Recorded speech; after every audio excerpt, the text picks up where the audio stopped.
chaîne. On se retrouve aujourd'hui pour une nouvelle vidéo, un nouveau cours. J'espère que vous allez tous bien motivés toujours pour ce nouveau cours, donc qui sera la continuité du cours précédent. Et on va parler des pronoms démonstratifs éloignés ou les pronoms démonstratifs pour désigner un objet éloigné. Et donc c'est ce qu'on va pouvoir découvrir tous ensemble. Les pronoms démonstratifs éloignés, donc comme d'habitude, on va commencer par les pronoms démonstratifs singuliers et puis par la suite on passera au pluriel. Et donc les pronoms démonstratifs, si vous voulez, pour désigner un objet éloigné, c'est l'équivalent de celle-là, celui-là. Et donc on va pouvoir découvrir tous ensemble les pronoms démonstratifs éloignés singuliers. Alors les équivalents de celui-là et celle-là en arabe, donc ce sont les pronoms démonstratifs singuliers. Et donc celui-là, ça se dit ذاك. ذاك.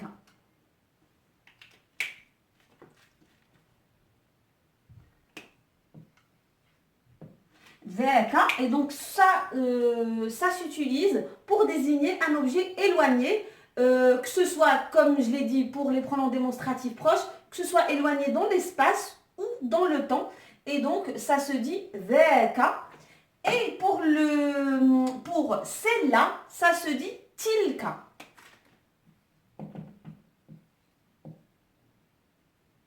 Tilka. Et donc c'est pour désigner un objet éloigné féminin. Et donc tout de suite on passe au pluriel. Donc c'est l'équivalent de cela ou celle-là.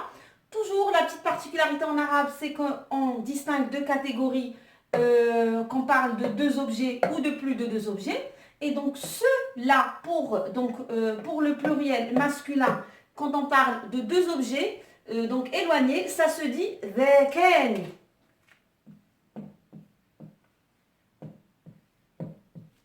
ذاكان. Et pour parler de plus de deux objets, toujours en masculin, ça se dit أولئك.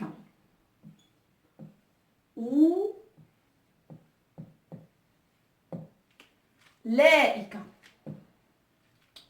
Donc ça c'est pour le masculin. Et pour le féminin, pour désigner deux objets d'articles féminins éloignés dans l'espace ou dans le temps, ça se dit ذا. Donc là c'est pour le duel, ça se dit ذاكين.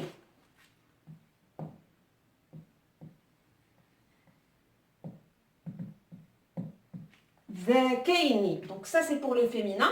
Et pour désigner un ensemble d'objets féminins, donc si c'est plus de deux objets, ça se dit toujours de la même façon أولئك.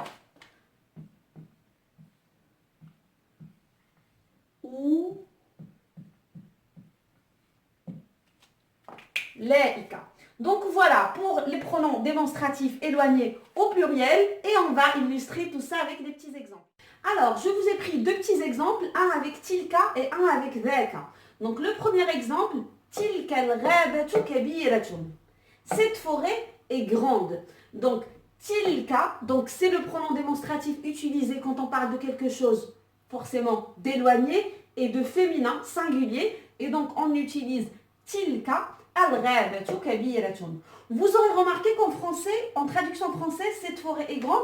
C'est vrai que ce n'est pas très précis. On retrouve toujours en traduction les mêmes pronoms démonstratifs qui sont utilisés, cette, ce, parce que comme je vous ai expliqué au tout début, la langue arabe est un petit peu plus riche et plus précise en pronoms démonstratifs. Donc on en compte plus en langue arabe qu'en langue française, ce qui nous permet d'être un petit peu plus précis. Et donc forcément, en traduction, on retrouvera toujours les mêmes, mais en arabe, on sait que quand on dit tilka al-ghabatu kabiratun, on sait forcément qu'on parle de quelque chose d'éloigné, et donc on utilise ce pronom démonstratif. Pour le deuxième exemple, ذاك الولد ذكي. Ce garçon est intelligent. Donc ذاك, qui est le pronom démonstratif utilisé pour désigner quelque chose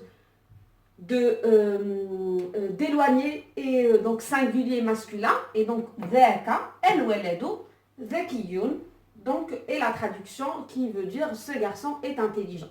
Donc voilà pour ces exemples. J'espère que cela a été clair et bref pour vous et qu'on a pu faire le tour des pronoms démonstratifs. Moi, je vous remercie d'avoir suivi ce cours et donc je vous dis à très vite pour une prochaine vidéo et merci beaucoup. Au revoir.